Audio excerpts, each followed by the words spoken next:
আচ্ছা, গরুর দুধ কারা কারা তোমরা খাইছো? হাত উঁচু করো তো। হ্যাঁ, ব্রেইন আছে, ভেরি ফাইন। শোনো, হরলিক্স খাইও না, হরলিক্সে চিনি, হরলিক্স খাবা না। অনেক অভিভাবক মনে করো হরলিক্সে ব্রেইন বাড়বে, ব্রেইন ধ্বংস হয়। এটা নিয়ে পরে বলবো, খালি এইটুকু বললাম, হরলিক্সে 10 গ্রামে 7 গ্রাম চিনি, ফালতু জিনিস, সত্যি কথা, ফালতু। আচ্ছা, যে জিনিসটা বলতেছিলাম, আচ্ছা এই ছোট্ট বাচ্চারা এবং অভিভাবক সবাই, এবার গরুর দুধ থেকে 1-2 দিন পরে কি দই পাওয়া যায় না?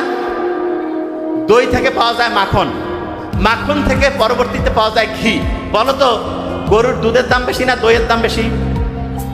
দইয়ের দাম বেশি না মাখনের দাম বেশি? মাখনের দাম বেশি না ঘিয়ের দাম বেশি?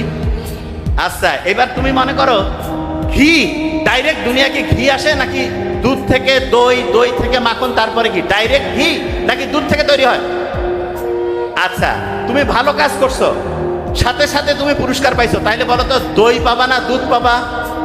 গরুর দুধ পাইলা, একটু দেরিতে পাইছো, তাইলে কি গরুর দুধ থেকে কি পাবা? দই পাবা।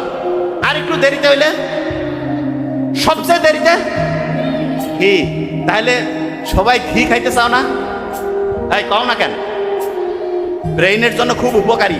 ছোট্ট বাচ্চা যারা আছো, মা এবং অভিভাবকদেরকে বলবো প্রত্যেকদিন একটু হইলেও ঘি খাওয়াবেন, ব্রেইন অ্যাক্টিভ হয়।